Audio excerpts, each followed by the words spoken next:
He built a canvasser app. I referred to myself as the Eagle. One of our core values is lead with integrity. And this company is like a second family for me now.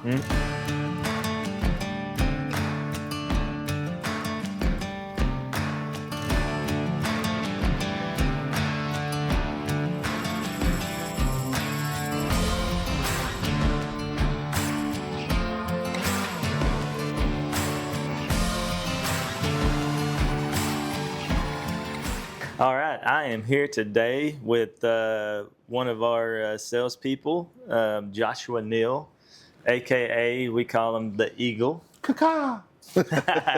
Here at Near Me Roofing. And speaking of that, I can't even remember, how did we come up with that name? I don't even know. Oh, a one-on-one. I did a one-on-one with Justin, and I referred to myself as the Eagle, and I kind of was just being funny about it, you know. Yeah. And they're like asking on the one-on-one, you know, how many doors did you knock? And I was like, well, Eagles can't really count, but if I had to guess, it'd be. You know? And then next thing you know, in the group chat, we have a picture of Josh riding an eagle, and it's kind of stuck with everybody. So very funny how things happen sometimes. But I wanted to take today and talk to Josh about his story, how he got into roofing or to working with our company, and kind of give a little bit of background of why you decided to. He obviously seen one of our Indeed ads and applied, and he was missing something in his life, a hole that he was trying to fill. And so give us a little background about what you do for a living, but then what also led you into the roofing side. So before this, and still currently, I trade cryptocurrency. Yeah. For the last 8.5 years, basically, I've traded.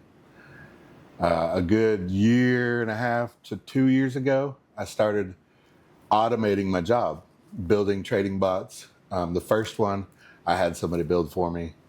And then I was like, well, I could do that, you know? Yeah. So I started making my own, and I thought I was being smart, which I guess kind of I was, but what I didn't understand at the time is I got a lot of fulfillment from closing a big trade, you know? And once I automated that, I was missing something, and I didn't understand at the time what was going on, but I was just depressed, and I'd never really felt depression before that. So I didn't know what it was. I just thought I was down in the dumps, you know, like something was wrong. And I don't really like to admit this, but I went and got on BetterHelp and talked to a counselor and was like, hey, you know, they asked me what had been going on, and they figured it out pretty quick what was going on. You know, I had lost a sense of accomplishment, sense of fulfillment, you know. And so I just started looking for something that would give that to me. And originally I was going to do car sales because my dad used to be a car salesman. My dad actually convinced me not to do that. He said, you're not going to like the hours. And funny enough, I actually worked probably the same hours as I would have in car sales with this. You know, I don't stop till around 7 at night every night, you know.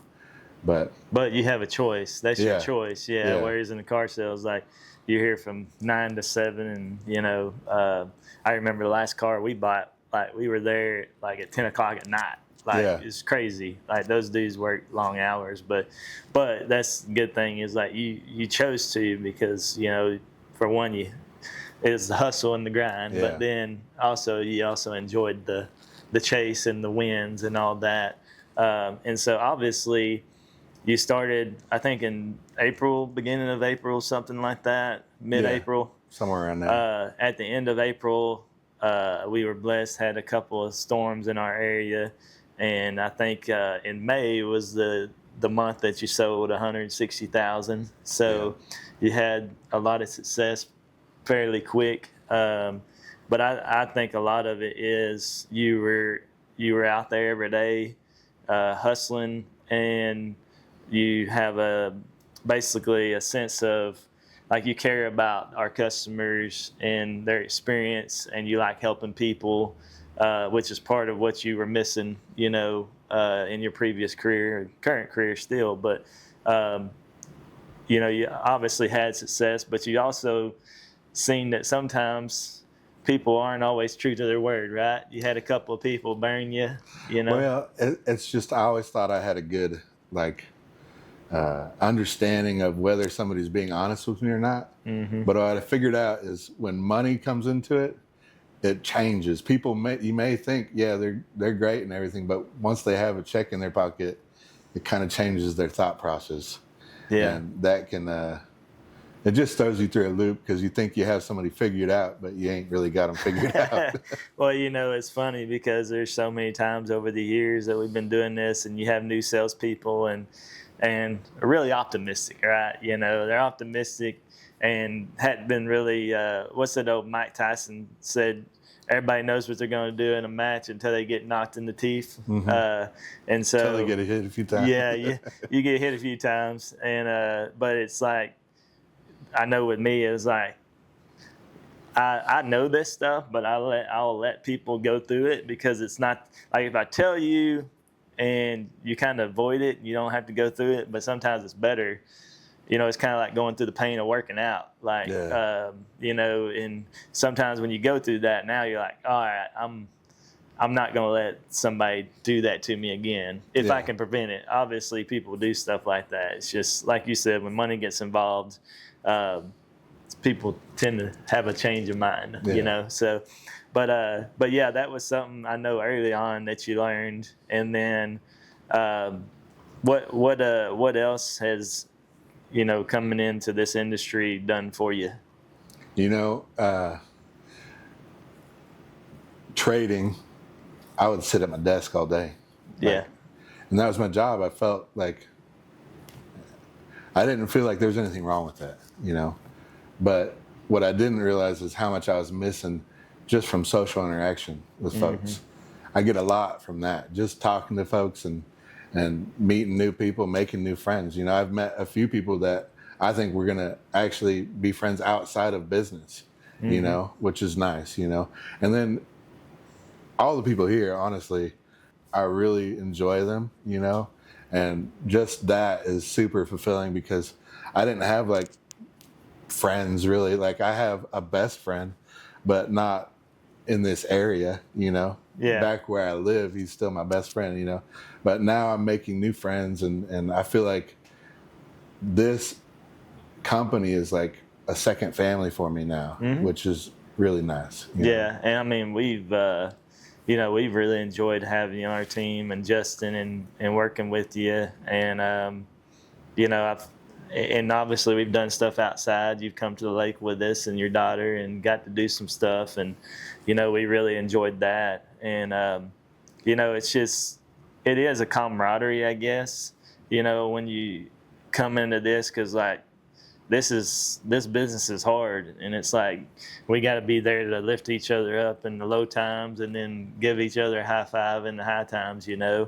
And I know I think it was the first month or so, you was helping a customer and found out you actually go to church with them, which that was cool. And then you go by and visit them occasionally, don't you? I bring him bread every week. And still haven't done his roof yet, right? But it's coming. He's building that relationship. I'm pretty sure. Well, it's just he's the nicest old guy you ever meet, and he's someone I'll visit probably every week for the rest of his life. So which is cool, and that's the thing that we tend to forget, and me too, is when I'm out there kind of like what you're doing and you're helping the customers and you're actually sitting there in their living room and stuff like that, it kind of reminds you of why you do it. And occasionally I'll get out and do that stuff because it's kind of good for me to remember why we do it, and then what you guys are going through on a daily basis. Because when you're outside that, if you're in the office and all you do is talk to the customers on the phone and stuff, you tend to have that disconnect over time. And so it's kind of good to get out there and see the customers and help the customers and go through that process with them, and them be really thankful. I know one of the first deals that we closed, that guy was hugging us, you remember, out there, because we were helping him move some stuff around his house, and that kind of stuff is something that we don't think about like, because we're just thinking about we're helping them with the insurance process or getting them a roof or helping them finance it. Otherwise, they couldn't afford it. But it's those little things that we're able to do that it has a greater impact than, just putting a roof on. We just what we do for a living is put a roof on, but it's everything else in between, that we get to affect people and help people. And I think that's part of where you get some fulfillment. Yeah, I like the before and after kind of. You meet folks that have a damaged roof, they've got leaks going on, and they have to see that every day. Every day they wake up, they see that leak. In their head, it's always worse than it is. Mm-hmm. But I mean, sometimes it is real bad anyways, But after you get their roof taken care of, you kind of get to see that weight lifted off their shoulder. And that is super fulfilling for me. That's one of my favorite parts of this entire job. Yeah. Yeah. I mean, it is, because you're really helping them. And I think another thing too, that we can talk about is, early on throughout this process, you got to meet adjusters and, look at roofs and everything. So what's your experience been, the good and the bad with adjusters? I think I'm lucky so far because I've only had good experiences with adjusters. Mm-hmm. I think part of that is I'm always super respectful and kind and friendly. Mm-hmm. Even when they're treating me bad, I just kill them with kindness, And I've had one adjuster particularly where he was just having a bad day. And from the get, he was just confrontational towards me. Mm-hmm. But at the end of an hour and a half up on a roof with him and going over stuff with him, we were friends, And now whenever we meet out in the field on a roof, we know each other's names, we shake hands, and we're buddies, And I think just the way you treat them is how you're going to end up getting treated, So. Well, and that kind of reminds me of a story you told me. There was a certain adjuster that called you. You had met him on a roof, and there was a roof he looked at that either got partially approved or denied. And he was like, I couldn't get all the damage and everything, but I'm sure if you go by there, and get me some photos, and we might be able to do something. Yeah. But I thought that was kind of funny because that's not something that you see. Yeah, I've got referrals too now from adjusters. Yeah, which is odd. It is very odd, but I think it lends itself to, one of our core values is lead with integrity, and that's one thing we've always talked about with adjusters. It's like, hey, we're not there to be confrontational. We're there to assist them in any way, let them do their job.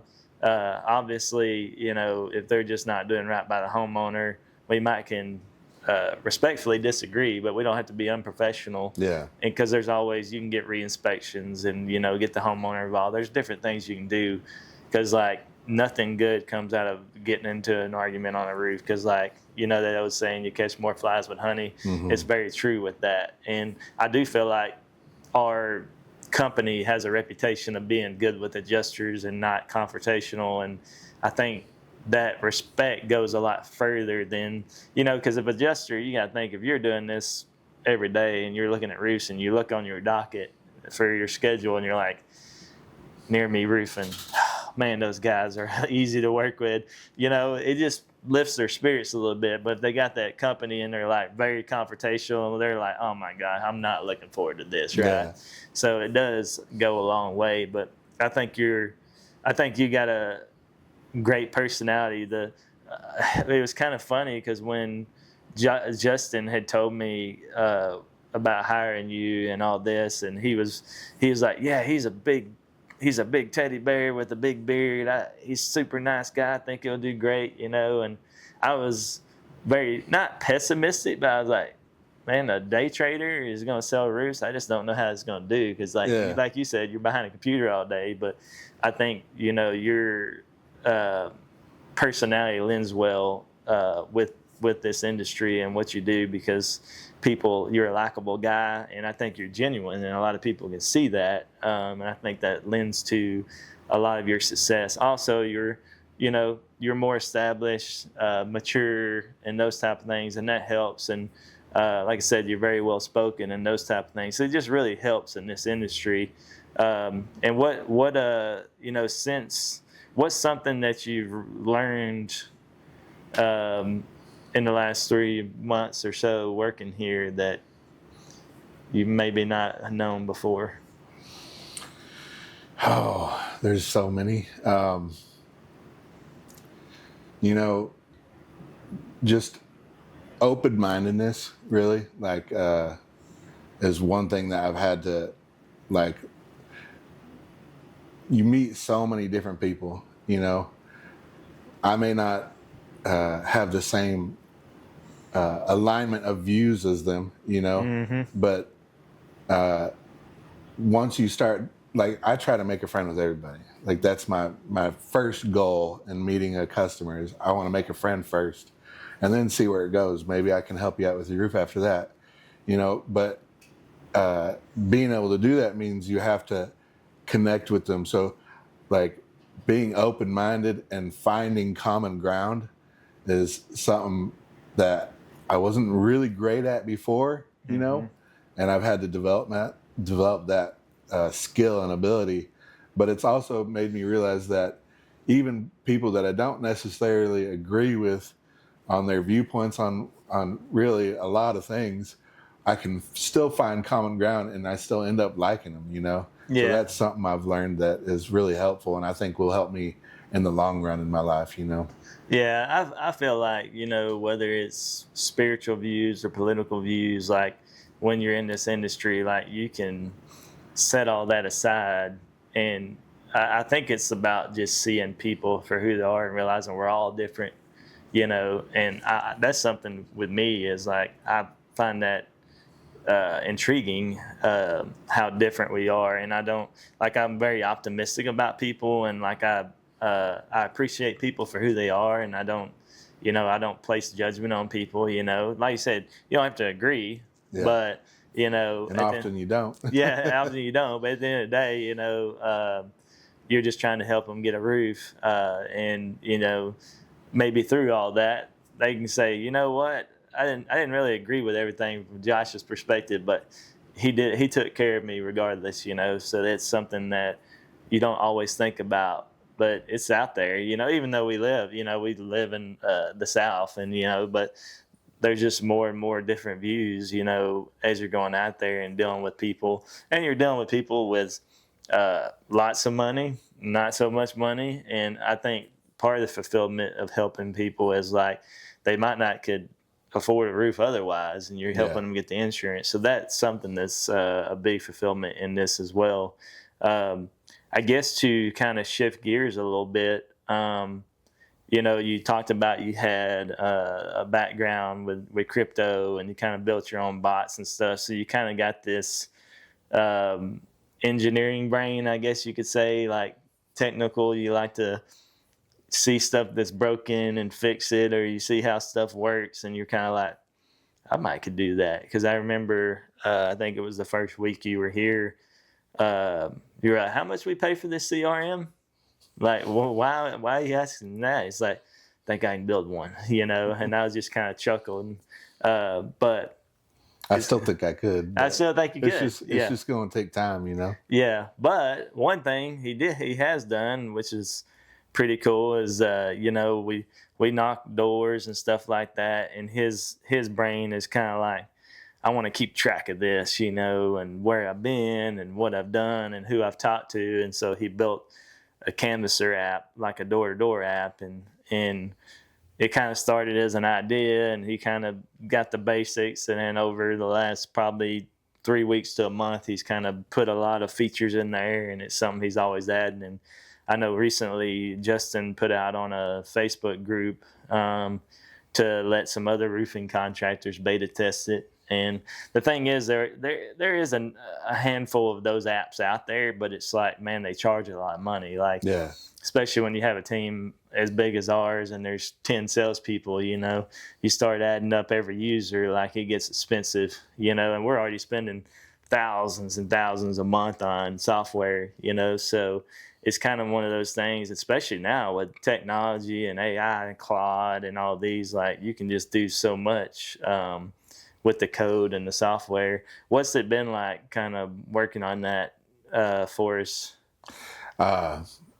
You know, I originally started making it because I didn't like anything that was out there. Yeah. You know, I had looked at all the different little canvassing apps, you know, and none of them seemed really intuitive to me, you know, and useful. That's all I wanted it to be, is useful for me.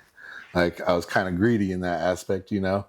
I just wanted it to work how I wanted it to work, you know, and there wasn't anything that out there that worked how I wanted it to work. So I said, hey, you know what, I'll build my own.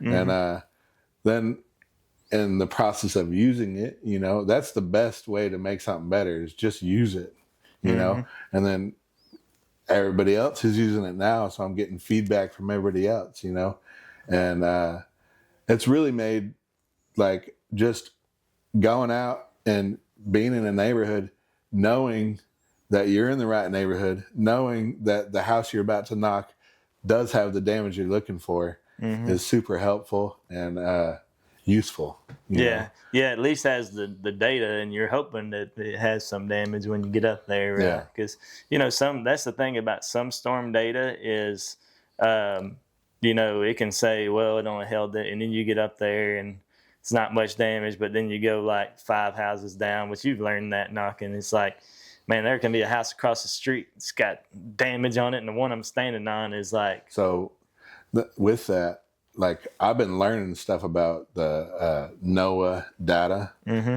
They call it mesh data, but it's from the NOAA service, you know. And there's different data sets you can pull. And they actually classify them as a minute data. So you can get the 60-minute data, the 30-minute data, the 15, and then the 2-minute data. The 2-minute data is the most accurate. And like, I'm going to start pulling that, but it's going to take probably 2 months of a lot of workers, is what they call it. You spin up a server and you deploy workers to process the data, you know, and I'm going to have about 8 workers processing the data for about 2 months, because I'm going to do the entire US. I want all that data. And it's really, once you get it back and you compress it and you filter it, it's not that much data. It's just the amount of time it takes to process it and go through it. But we'll have way finer detail. Like, we'll be able to look, right? Currently, we kind of get a swath, and it'll say, in this, you know, quarter-mile radius, it got this size hail. With the 2-minute data, it will actually show you house by house. This house didn't get much data, hail, or this house did, you know, and you'll be able to, like, really look fine grain detail at where the hail actually hit. And it's going to be really nice once I finish that. Yeah, because that was the newest update, I believe, that you made, is you did extract all that data. And I remember on like a Saturday, you're like sending it in the chat, and it's like downloading, and you're making your, what they call it, the Dexter voice or whatever. Somebody said you look like Dexter. But it was interesting. Once you get in the app and you see it, you can just collect, you know, you click the hail button, and then it just overlays all the hail. Right now, you had it filtered for like 1 inch and larger hail, which we were talking this morning. We're like, probably need to like make that 3/4 inch hail, because it can still. I'm gonna do damage. up to a 1/2 inch, and then I'll just make it to where you can toggle them on and off. You know. Yeah, by the sizes. The only reason I did 1 inch is because that's all I thought we needed. You know. I didn't think we needed any smaller than that, but I guess we do. We need to see all the hail damage that happened in an area, you know? Yeah. So, which it's kind of funny, because, you know, we talk about insurance and hail and all that a lot. And when we first started this company, like, everything was insurance claims. And like, you know, I looked at our numbers the other day, and only 40% of the jobs we've done this year have been insurance. And I think a lot of that has to do with, we don't get a whole lot of like direct storms in our area, but, you know, we cover such a large area. Like, when you pulled that data, then you pull it for like Oklahoma, Louisiana, Texas, Arkansas. So 4 states. I did basically it was a 750 mile square is what I did.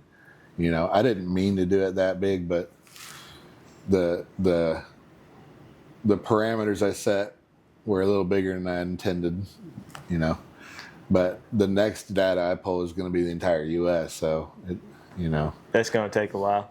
So if you could, that took 5 days just for that 750 square mile radius. Oh, okay. Yeah. Yeah, I didn't know it took that long. So if you were to guesstimate like how much time you have invested in building this thing right now, what would it be? How many hours you think? Oh, easily 100 hours. Yeah. Yeah. Just doing it in your free time at night. Yeah, when I get home, I'll just hop on there, and then when I wake up in the morning, I hop on there and mess with it, figure out, like, I do diagnostics, see what's happening, to see what's slowing the app down, and I'll run optimizations, and try to make it perform better, because I don't want it to be slow when you're in the field. Some people don't have the best phone, and if you're sitting there with a clunky thing, chances are you ain't going to use it. And that's the number one thing I want it to be, is useful, for everybody that uses it. So yeah, and I mean, I think it's pretty cool what you've done, and like just seeing all the little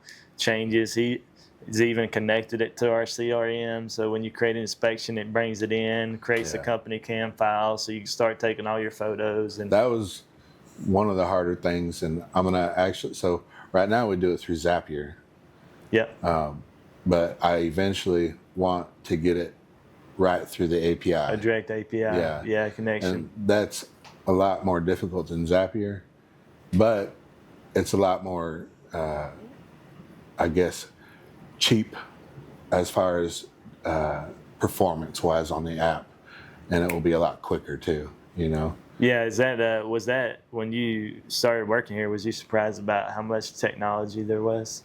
Yeah, roofing's roofing in your head, and then once you get in it, you're like, well, it's a lot more than just that, Yeah, there's so much more to it than all the apps and all the information you have, and then the financing part of it. Like, there's just so much to it, and that's kind of what roofing has become. I always say this, people think about roofer as like the guy out there putting everything on, but most of the roofing companies these days are, we're like sales organization, technology company, information company. Now we're becoming finance company, because we're doing all this creative financing, which now with the deductibles and everything else and the bad policies, like, it's become a necessary evil, but it's good to be able to help people get the money to do their roof when they don't otherwise have it, because most people don't have 10 grand sitting in their account. Most people, I'd say a high majority, don't even have 1,000, so it's hard to come up with that money for the average American. So, but to kind of close out this video, like, what do you wanting to accomplish, the rest of this year with the roofing sales, but then also with the app that you're building?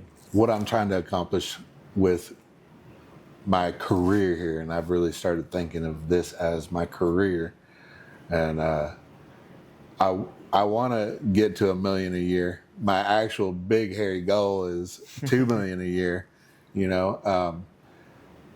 That's going to be tough, but I feel like I'm getting better every day, and as long as I try my best to get better every day, I think I'll probably end up getting there. Or at least close, which that'll make me happy. With the app, when I first started it, I wasn't even thinking about making money off of it. And now that it's becoming something I think that is really useful for us, I'm not opposed to making money off of it. So it does need some more work. I am going to have to refine some things, I've already done row-level security upgrade on the entire database, which was a little fun. So now I can have separate companies, and we won't be sharing info. It's all separated. It's all encrypted for their own data, as nobody can get into our data and see what we're doing. We can't do the same to them, So, and then I made a invite system, so I can generate codes to invite new companies, and we'll see where it goes. I don't know how good it will go, but I'm optimistic now. Well, it's kind of funny because, we were talking about how much technology we use and, with these companies, like as they grow like that. I mean, I was listening to a podcast the other day and there was it's a big roofing company, top 50, but they were paying $600,000 a year for AccuLinks. And, when you start thinking about that, it just kind of blows your mind that, companies are spending that much for software. And, it seems like every day there's a new roofing CRM, a new app, a new AI thing. It's just because now, these roofing companies are realizing like, man, I'm giving all this money to these other companies. I could probably build something and that's how RoofLink came about. Guy kind of just started building it for himself, and like $1 million later into his investment, he's like, dude, I got to monetize this, get some of my money back.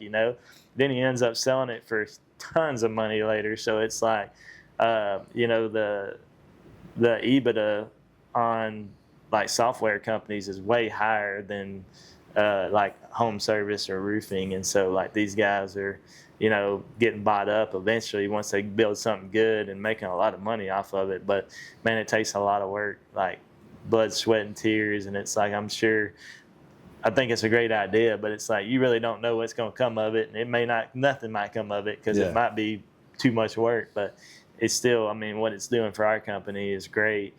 So, man, I don't really know of anything else. Is there something that you're thinking maybe I left off that you want to share? So, not that I can think of. Not that you can think of, yeah. No. Well, I've really enjoyed the conversation with you, and I hope that all of our viewers will get something out of it. And we appreciate having you on our team, and glad you joined us, and it's been a pleasure. I appreciate you allowing me to join you, and it's been great. And I truly thank everybody here for giving me this opportunity. It's been a real boon in my life. Yeah, and that's another thing. But to finish up is like there's so many companies out there that they don't like hiring and everything. And I heard something the other day, and it said that your best employees are in the future. And it's like every time, when you're hiring people, man, you get so much wrong. Like you hire people, they don't work out. But it's like when you get those few that work out really well, it just reminds you to keep doing it, right? Yeah. It's kind of like when you're knocking doors. You're knocking doors, and then all of a sudden you get one. It reminds you, hey, this is why I keep doing it. So, you've been that for us, and we really appreciate it. And we hope you have a long future with us, and hope that you get what you want from it. So.